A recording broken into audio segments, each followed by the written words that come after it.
믿습니다. 좋으신 하나님 인자와 자비 영원히 좋으신 하나님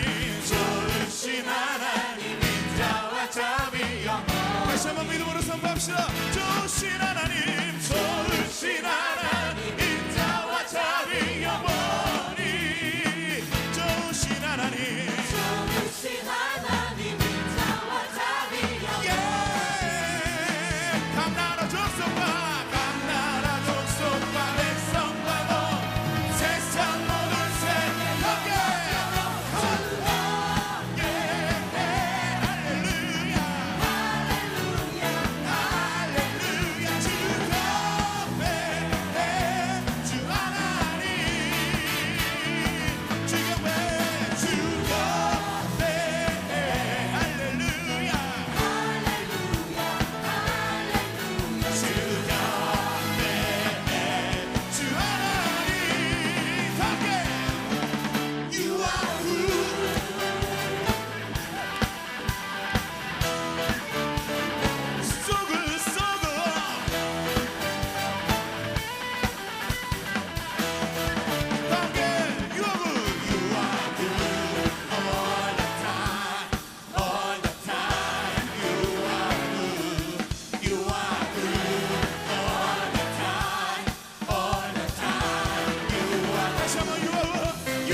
다시 한번 믿음으로 선포하세요.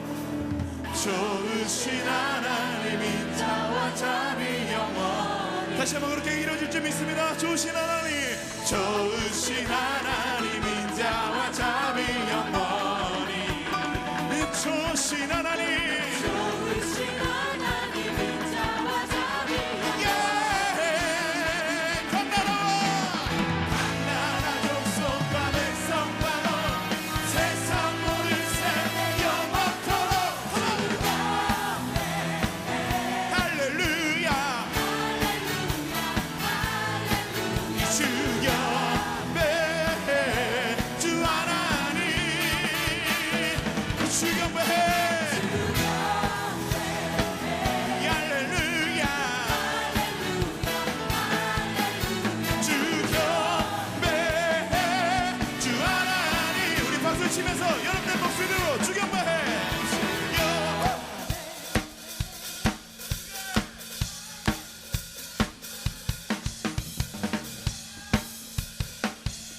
주 하나님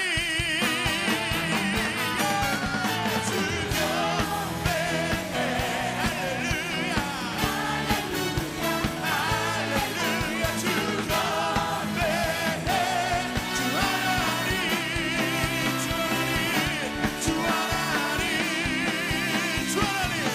주 하나님 함께 You are good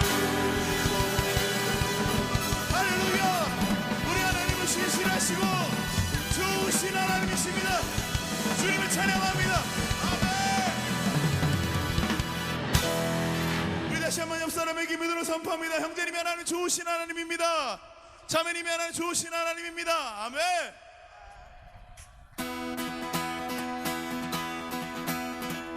나는 주의 친구 나는 주의 친구 주님 날 친구로 부르셨네. 나는 주의 친구 나는 주의 친구 주님 날 친구로 부르셨네. 주님 멋진 날 생각하시는지 들으시는지 내 기도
주는 내 친구. 다시 한번 믿음으로 고백합니다. 전능하신 영광의 주, 주는 내 친구. 우리 여러분들의 목소리로 전능하신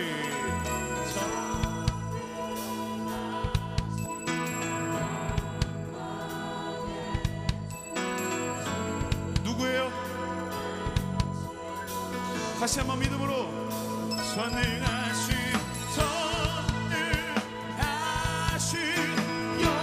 영광의 주, 주는 내 친구. 다시 한번 전능하신 영광의 주, 주는 내 친구. 전능하신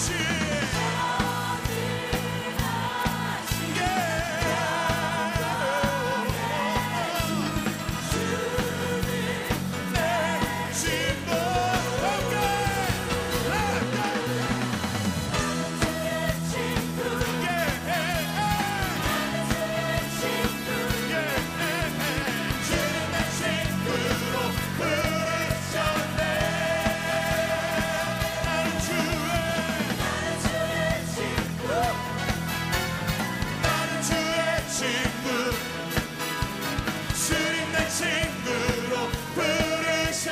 우리 박수 치면서 우리 영어로 해볼까요? I'm a friend of God. I'm a friend of God. 머리로 I'm a friend of God.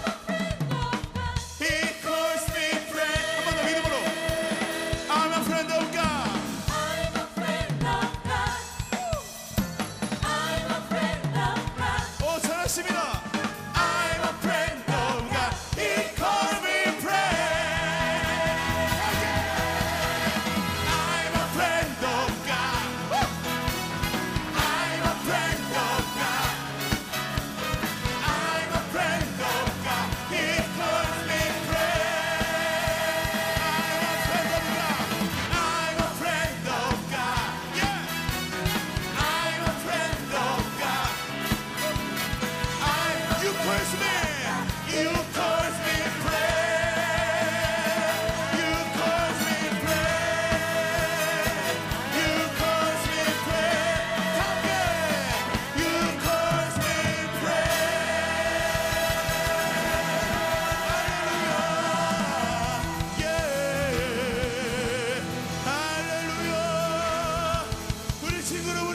찬양합니다. 아멘.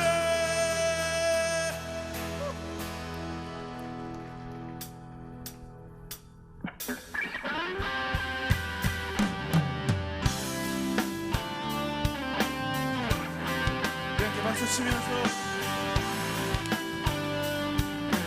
새로운 찬양합니다. 주님 궁정으로 들어가니 온 만물의 창조자 거룩한 임재 앞에 영광 거룩하신 성소에서 광채와 위엄 드려 주님께 모두 경배. 온 땅이 선포해 주 사랑 어디에나 산들과 바다 찬양해. 온 만물 기뻐해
손을 높이 들고 온 땅이 선포해 주 사랑 어디에나 산들과 바다 찬양해 온 만물 기뻐해 내 영혼도 높이리 나의 새 노래 주 이름 영광 돌려 다시 한번 온 땅이 선포해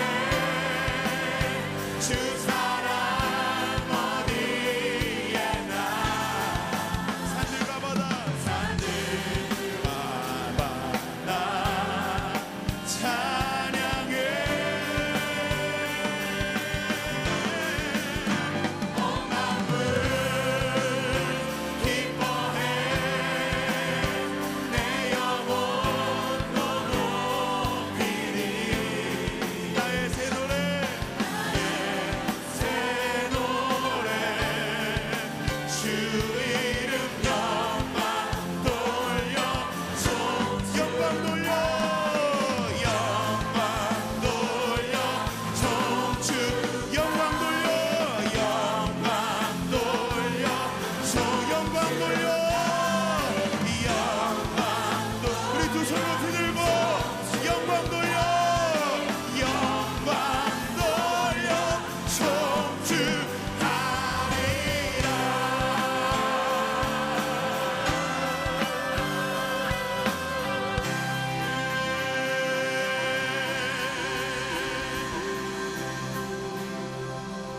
온 땅이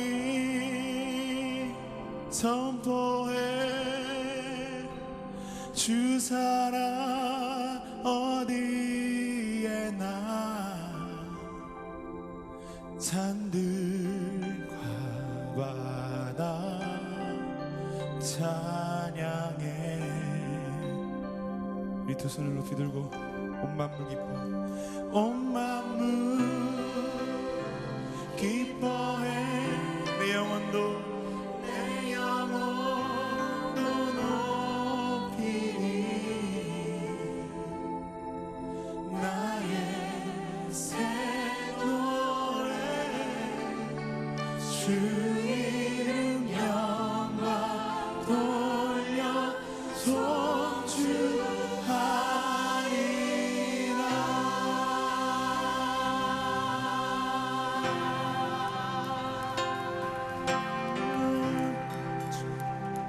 춤을 높여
주는 자비하셔서 내 주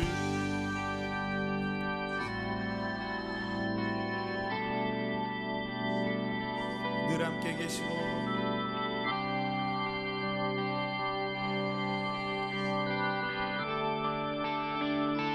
내 궁핍함을 하시고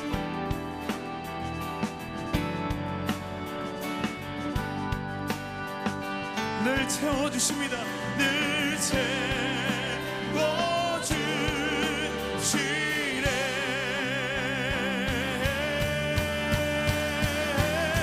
함께 두 손을 높이 들고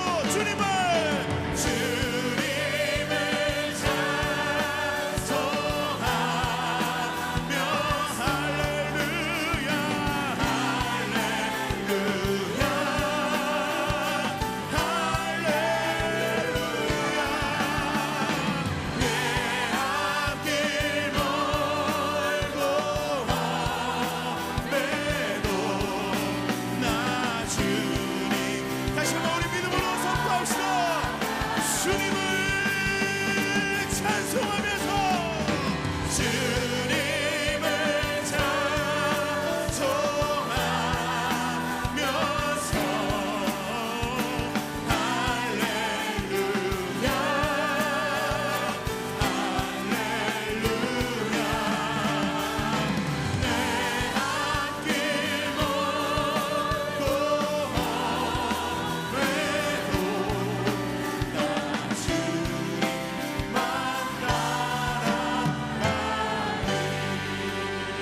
다시 한번 고백합시다. 주님을 찬송하면서 주님을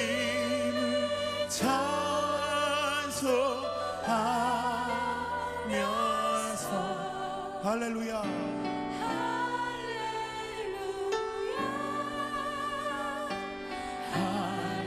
할렐루야 아멘.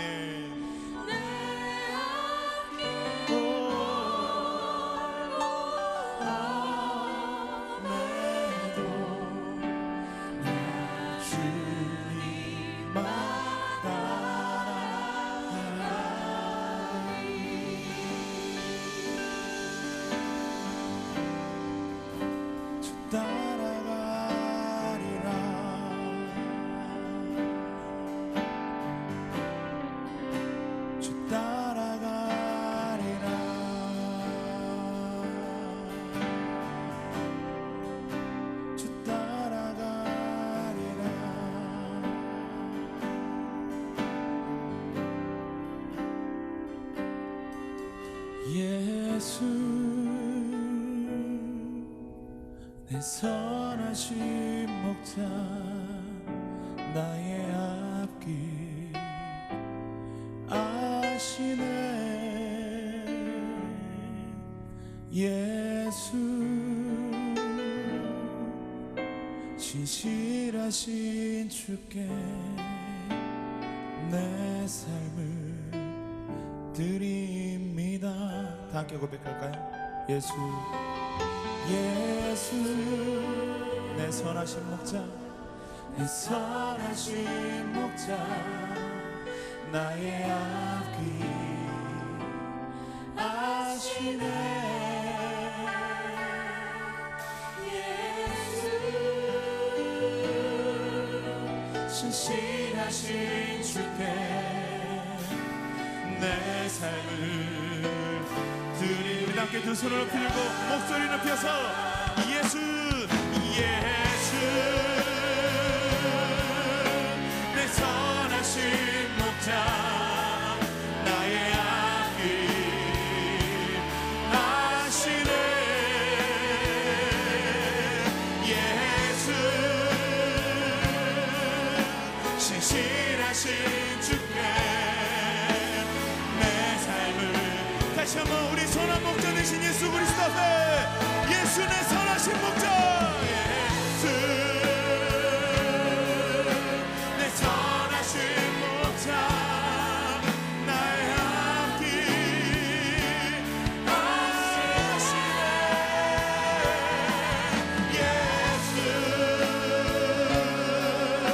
예수 신실하신 주께 내 삶을 드립니다.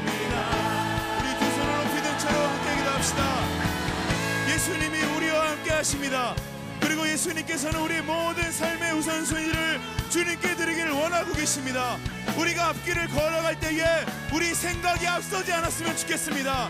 우리가 생각하는 것은 그것이 불안함이 있지만 주님께서 주시는 것은 재앙이 아니요 평강이라고 말씀하셨습니다. 오늘 이 시간 우리가 다시 한번 기도할 때에 하나님, 나의 모든 우선순위와 나의 모든 길을 주님 앞에 맡겨드립니다. 주님의 뜻대로 주님의 길로 인도하여 주시옵소서.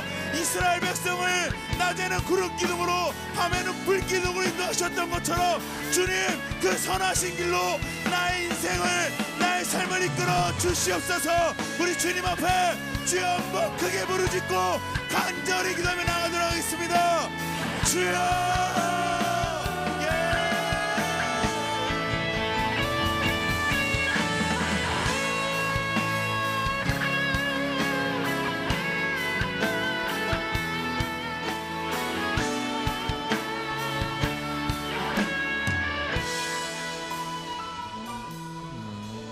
살아계신 예수님 이름으로 기도합니다. 아멘. 말씀 함께 나눕니다. 다니엘 6장 19절부터 23절까지 말씀입니다.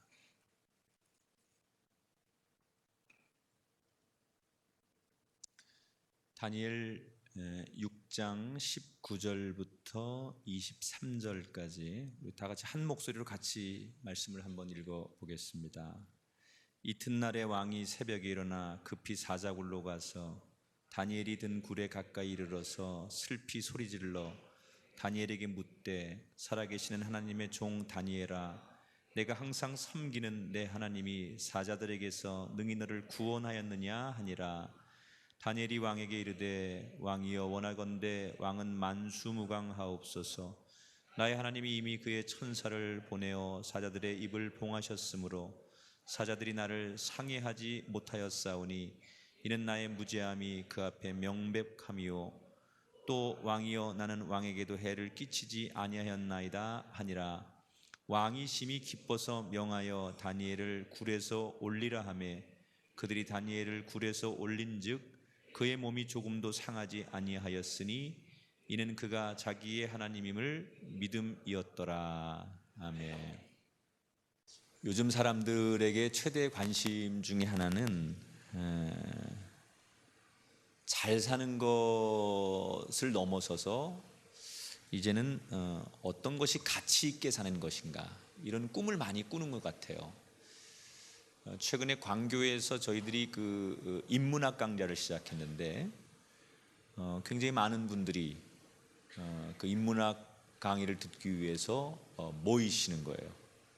과거 같으면 먹고 살기 바쁜데 무슨 인문학이야 뭐 이러던 사람들이 이제는 우리가 정말 먹고 사는 것만이 중요한 것이 아니라 어떻게 사는 게 정말 제대로 사는 걸까, 어떻게 살아야 될까, 이런 고민을 하면서 그런 강좌들, 또 그런 문화적인 요소들을 사람들이 스스로 찾아서 자기의 시간과 물질 들여서 연구하고 또 탐구하는 그런 것들이 많아졌습니다.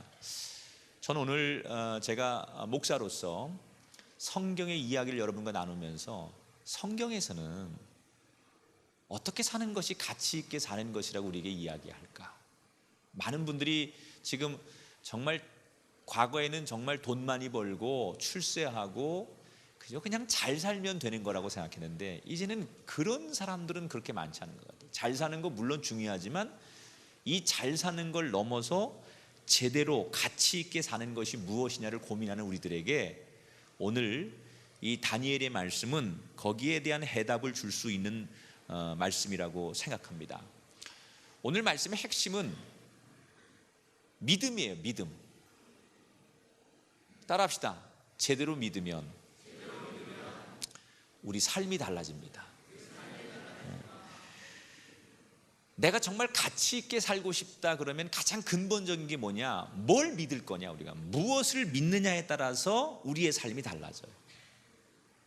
그러니까 사람이 잘못되고 거짓된 걸 믿으면, 부정적인 걸 믿으면 그 삶이 그렇게 가는 거예요. 그러나 옳은 것, 진리를 믿고 살아가는 사람에겐 그 삶이 옳고 진리를 향해 걸어가는 거예요.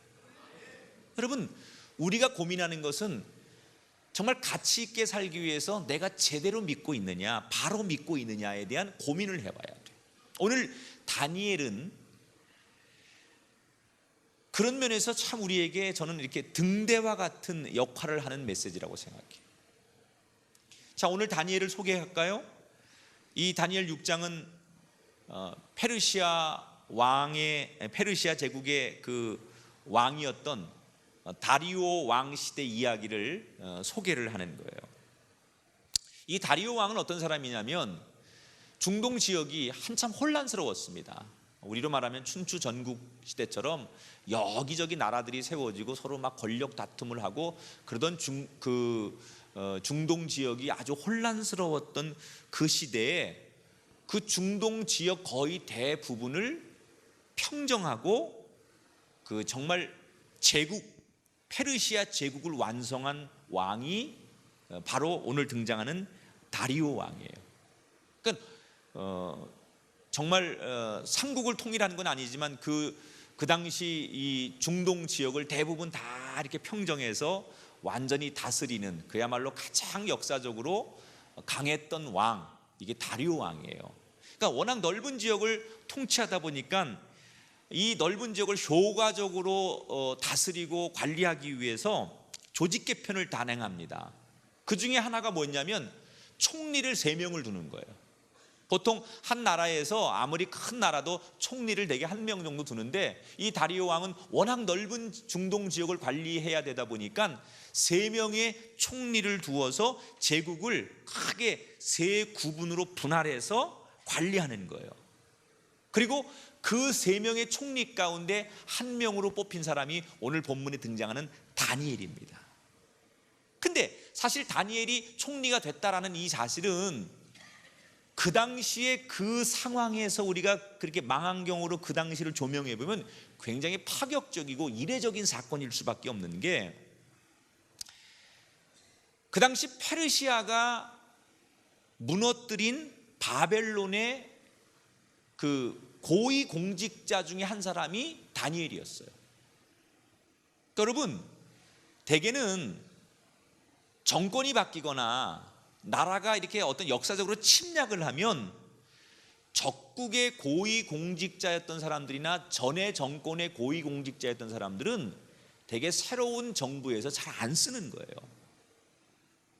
근데 다니엘은 바벨론이라고 하는 그런 나라가, 그 페르시아가 바벨론을 무너뜨리기 전에 바벨론에서 이미 고위 공직자로 있던 사람이에요.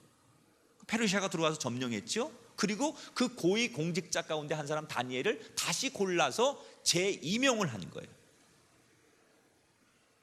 왜 사람들이 전의 정권 사람들을 안 쓸까요? 못 믿는 거예요.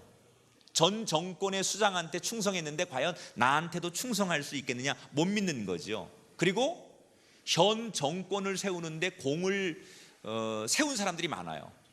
그러면 그 사람들에게 자리를 줘야 되니까, 보상해야 되니까, 이 줄자리는 한계가 있으니까 전에 그 가지고 있던 자리를 빼앗아서 지금 정권을 잡는데 공을 들인 사람들에게 보상 차원에서 그 자리를 주어야 돼요. 그래서 정권이 바뀔 때마다, 민주주의도 마찬가지, 우리나라도 마찬가지고요. 정권이 바뀔 때마다 심지어 같은 여당, 같은 야당에서 정권이 바뀌어도 전 정권에 있던 사람들이 별로 재등용되는 예가 없어요. 뭐 이번에 여러분 이명박 정부에서 박근혜 정부로 넘어오면서 장관직을 계속 유지한 사람이 불과 몇 사람에 불과합니다. 다니엘은 더군다나 그런 논리로 보면, 페르시아 입장에서 보면 바벨론은 완전히 적국이에요. 적국의 핵심 요직에 있던 다니엘을 다리오 왕이, 그것도 일개 장관이 아니라 총리로, 자기 다음으로는 정말 권력이 가장 높은 총리라고 하는 최고 위치에 다니엘을 올려놓았다. 굉장히 그 당시에는 정말 말도 많고 탈도 많은 그런 인사 정책이었을 거라는 거죠. 다리오 왕은 왜 그렇게 무리한 인사 정책을 펼쳤을까? 이유가 뭘까 도대체? 여러 가지 이유가 있겠지만 저는 가장 큰 이유가 다리오 왕이 이 다니엘에 대해서 매력을 느낀 거예요. 어떤 매력을 느꼈을까요? 적어도 이 다리오 왕이 다니엘을 알고 있는 정보, 경험한 그 정보는 어떤 거였냐면, 이 사람은 비록 적국의 요직에 있던 사람이지만 인품이나 또는 어떤 일을 맡겼을 때 그의 능력이 다른 사람들이 따라올 수 없을 만큼 출중했다는 것을 말하는 거예요. 비록 적국의 사람이기 때문에 이 사람을 등용하면 그만큼의 말도 많고 탈도 많고 자기 자신에게 문제가 될 것도 이 다리오 왕이 알았지만, 그럼에도 불구하고 다니엘을 등용했다는 것은 그 다니엘이 그만큼 훌륭하고 능력이 탁월하다라는 것을 사실 보여주는 거죠. 어떤 손해를 감수해서라도 놓칠 수 없는 너무나 중요한 인물이었다는 거예요. 저는 우리 청년들이나 젊은이들이 세상에서 이런 평가받게 되기를 바랍니다. 정말 여러분들 원수일지라도 어떤 대상자들이 여러분에게 어떤 손해가 감수되도록 나는 당신을 놓칠 수 없다, 이렇게 여러분을 붙잡을 수 있을 만큼 인품과 능력이 출중하기를 주의 이름으로 축원합니다. 자, 그런데 항상 양지가 있으면 음지가 있는 거예요. 잘 나가면 누군가는 또 배 아파하고 브레이크를 걸고, 잘 나가는 사람 밑에는 또 슬퍼하는 사람이 있는 거예요. 다니엘이 이렇게 잘 나가는 것을 페르시아 제국의 개국 공신들이 좋아할 리가 없어요. 아니, 공을 세운 우리보다 어떻게 적국의 다니엘에게 저런 높은 자리를 줄 수 있는 거야? 그러면서 불만이 여기저기 생기기 시작합니다. 그리고 점점점 승승장구하던 이 다니엘에게 배가 아프던 정적들이 드디어 모의를 시작합니다. 어떻게 하면 이 다니엘의 발목을 잡고 끌어내릴 수 있을까? 그리고 다니엘의 약점을 찾기 시작합니다. 그런데 아무리 뒷조사를 하고 아무리 다니엘을 연구해봐도 그야말로 별로 흠잡을 곳이 없는 거예요. 결정적으로 다니엘에게 치명타를 하나 주고 싶은데, 다니엘이 무슨 재산을 은닉했다든지 두 집 살림을 한다든지 뭐가 좀 이렇게 치명타 하나를 주면 좋은데 아무것도 없더라는 거예요. 그래서 이런저런 고민을 하던 정적들이 결국 다니엘을 쓰러뜨리는 게 목적이다 보니까 대안으로 내놓은 결론이 뭐냐? 6장 5절의 말씀이에요. 그들이 내놓은 결론이 뭐냐? 이 다니엘은 그 하나님의 율법에서 근거를 찾지 못하면 그를 고발할 수 없으리라. 그래서 이 정적들이 다니엘의 신앙생활을 연구하기 시작했어요. 다니엘의 신앙을 가만히 보니까 이 다니엘의 신앙생활하는 특징이 하나 있어요. 다른 우상들은 절대로 섬기지 않는 거예요. 무슨 일이 있어도 다른 우상들, 다른 신에겐 절대로 절하지 않고 마음을 주지 않아요. 오직 자기가 믿는 신 하나님에게만, 그것도 정해진 시간에 어김없이 틀림없이 기도하는 사람이라는 것을 알게 됐어요. 그래서 오랜 고민 끝에 그들은 마침내 그의 신앙생활을 트집 잡아서 그를 꼼짝 못하게 올가멜 묘안을 찾았는데, 그게 뭐였느냐? 바로 일정 기간 동안 다리오 왕만을 신처럼 섬기게 하는 새로운 법을 제정하게 됩니다. 다리오 왕 입장에서는 자기를 신처럼 떠받치는 사람들의 이 법이 그렇게 손해 날 것이 없다고 생각해서 이 법안을 막을 이유가 없었습니다. 자, 다니엘의 이 원수들의 입장에서는 두 가지를 생각했어요. 이 법을 만들어 놓고 분명히 다니엘이 이 법을 어길 확률이 많은데, 이 법을 어기면 국법을 어겼다는 엄중한 책임을 물어서 그를 완전히 추락시키면 될 것이고, 만약에 이 법을 지키면, 자기 살겠다고 자기 자리를 지키겠다고 이 법을 지키게 되면 사람들에게 다니엘은 중심이 없는, 도덕적으로 문제가 많은 가짜 신앙인이고 가짜 신자라고 떠들어대면서 이 다니엘의 도덕성과 다니엘의 진심을 흔들면 다니엘이 심각한 도덕적 상처가 입을 것이다 라고 생각을 하는 거죠. 그러니까 이 정적들은 다니엘이 새로 만든 이 법을 어겨도, 이 법을 지켜도 좋다. 어느 걸 해도 상관없다. 다니엘을 무너뜨리기 위해서 만든 계획이기 때문에 다니엘이 이 법을 지키든 이 법을 안 지키든 이미 상관이 없었던 거예요. 온통 지키면 지키는 대로, 안 지키면 안 지키는 대로 다니엘에게 타격을 줄 수 있다고 생각하는 거예요. 그리고 만약을 대비해서 이 법을 어겼을 때 처벌 조항으로 이 법을 어기는 사람에게 아예 사자굴에 던져 넣는 것, 즉시 그 자리에서 사형시키는 제도를 만들어 버립니다. 그리고 입법이 되면 왕도 당분간 이 법을 마음대로 뜯어 고칠 수 없는 강력한 법안으로 이것을 만들게 돼요. 그리고는 다니엘이 어떻게 행동하는가를 계속 미행하고 관찰하기 시작합니다. 자, 다니엘은 이런 법이 만들어진 걸 알면서도 이 법안의 제정에 아랑곳하지 않고 이전에 했던 그대로 오늘도 똑같이 신앙생활을 하고 있어요. 그리고 자기 신앙생활의 심장처럼 핵심과 같았던 기도를 다니엘은 포기하지 않고 정해진 시간에 여전히 똑같이 기도하는 거예요. 자, 여기서 우리가 한 가지 생각할 게 있어요. 도대체 다니엘은 무슨 생각을 하고 있었을까? 이런 무시무시한 법이 자기를 향하여 만들어진 걸 알고 있었을 텐데, 그리고 이 법을 어기면 어떤 불이익이 생기는지 알고 있었을 텐데, 다니엘은 도대체 무슨 생각에서 자기가 어떤 결과를 맞이할 줄 알면서 그런 행동을 아무렇지 않게 선택한 것일까? 혹시 다리오 왕이 자기를 너무나 사랑하니까 내가 법을 어겨도 나를 살려줄 것이라고 믿은 걸까? 아니면 내가 몰래 기도하는 걸 누구도 발견하지 못할 것이다, 난 발각되지 않을 자신이 있다, 이렇게 믿었기 때문에 자신의 신앙을 포기하지 않은 걸까? 두 가지 다 아니었어요. 다니엘은 내가 기도하면 분명히 기도하는 것이 발각될 것을 알고 있었어요. 그리고 내가 붙들려서 사자굴에 던져질 것도 알고 있었어요. 자, 이 말을 정리하면 이렇게 해석할 수 있어요. 다니엘은 자기 스스로 내가 사자굴에 들어가야 되겠다라고 결심을 했다는 거예요. 적들에 의해서, 원수들에 의해서 사자굴에 그가 끌려간 것이 아니라 사실상은 자신의 발로 스스로 사자굴에 자기가 걸어 들어갔다라고 봐야 돼요.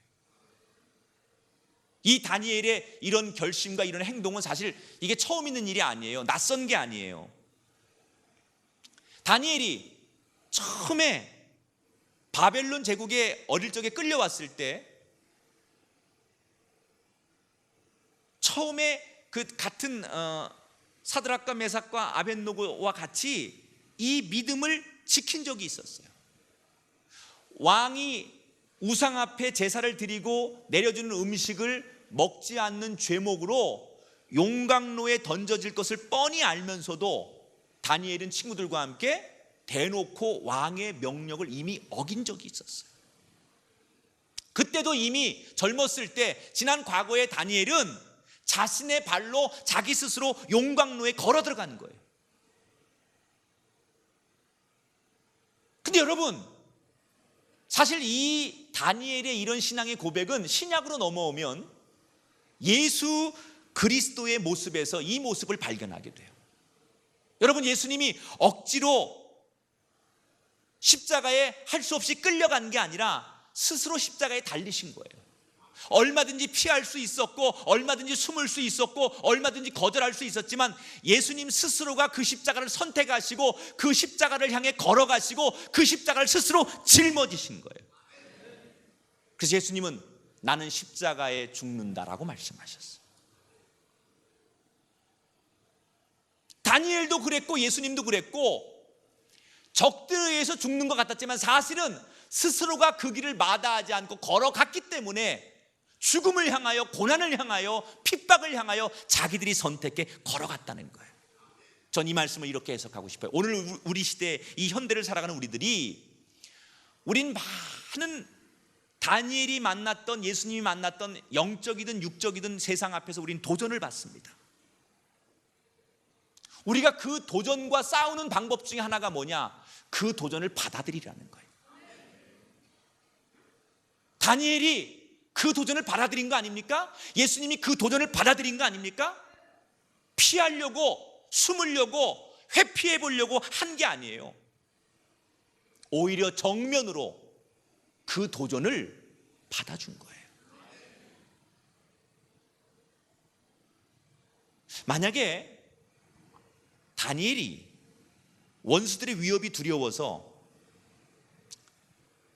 좀 지혜롭게 해야지, 그래서 내가 기도만 안 하면 되지, 그리고 늘 하던 기도 생활을 새로운 법 때문에 당분간 기도 생활을 멈추고, 그리고 그래 내가 좀 훗날을 도모해야지, 그래서 다리오 왕을 신처럼 섬겼다면, 그러면 그 순간만 모면하고 그냥 넘어간다면 그 다니엘의 정적들이 정말로 다니엘 공격하기를 멈췄겠습니까? 전 아니라고 생각해요. 그 순간을 모면한다고 해서 근본적인 문제가 해결됐겠느냐? 그렇지 않을 거예요. 아마 다니엘의 정적들은 그것보다 더 교묘하고 더 강력한 문제를 가지고 다니엘을 또 끊임없이 2차, 3차 새로운 것으로 다니엘을 괴롭히고 넘어뜨리려고 집요하게 그를 물어뜯었을 거예요. 다니엘은 그걸 알았기 때문에 아예 처음부터 날아오는 그 문제를 전공법으로 정면으로 맞서서 담대히 그 도전을 받아들였다는 거예요. 사랑하는 여러분, 우리 인생 앞에 도전해오는 많은 시험과 유혹과 환난과 어려움을 이기는 방법이 하나가 뭐냐? 정면으로 도전하는 거예요.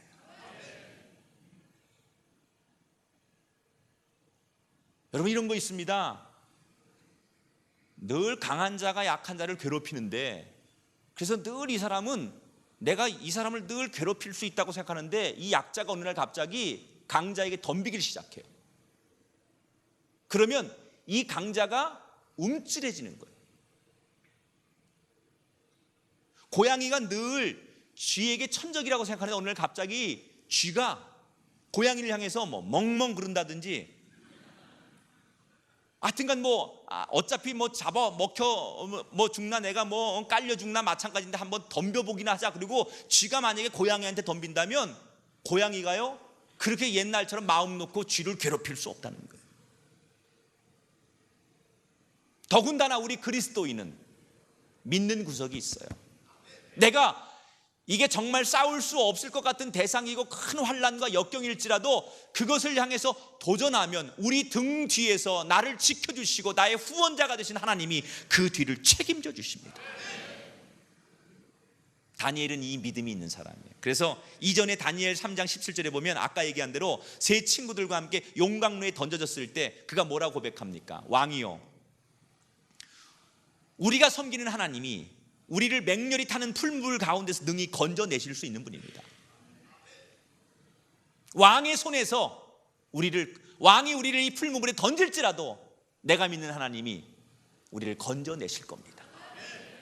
아니 그리 아니하실지라도 그럴 수 있는 분인데, 혹 하나님이 다른 생각과 다른 계획이 있어서 우리를 이 풀무불 가운데서 건져내지 않으실지라도 우리는 왕이 섬기는 신 앞에 절할 수 없나이다.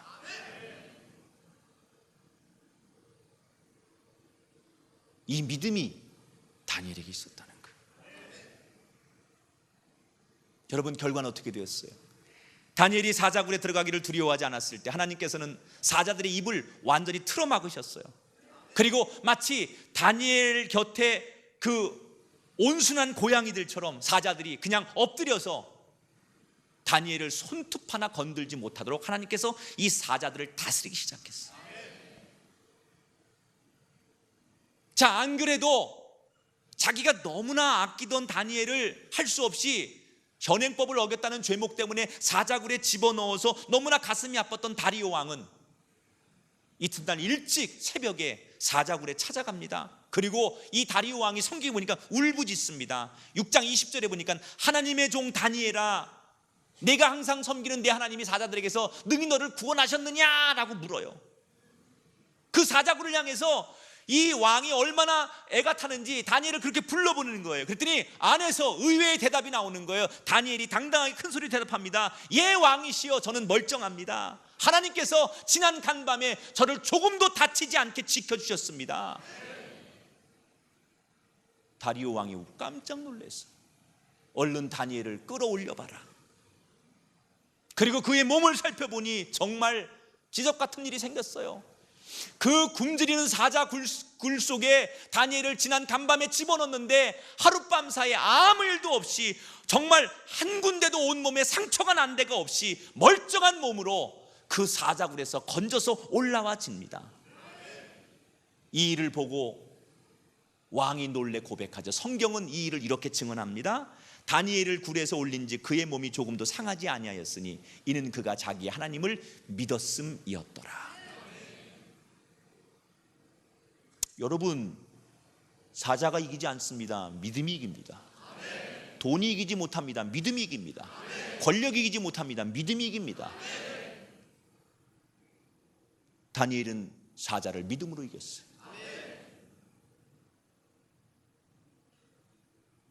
이게 오늘 우리가 가져야 될 신앙의 진리예요. 여러분, 이 세상에 수없이 우리를 도전해오는, 다니엘을 넘어뜨리려고, 예수님을 넘어뜨리려고 도전해오는 수없는 유혹과 수없는 시험과 연단을 이기는 가장 강력한 무기는 믿음입니다. 따라합시다. 믿음만이 이깁니다. 믿음이 이기네, 믿음이 이기네, 주 예수를 믿음이 온 세상 이기네. 믿으십니까? 믿음이 이깁니다. 아무도 이길 수 없을 것 같은 그 사자도 믿음이 이겼습니다. 다니엘은 혼자였지만, 수없는 무리들이 다니엘의 정적이었지만, 숫자도 힘도 규모도 상대가 되지 않아요. 믿음이 있으면. 적은 다윗이 골리앗을 이긴 것처럼, 나약한 이스라엘이 강대국을 이기게 하신 것처럼, 믿음이 있으면 어떤 상대도 이기게 할 줄 믿습니다. 여러분, 이번 한 주간 믿음으로 사셔야 됩니다.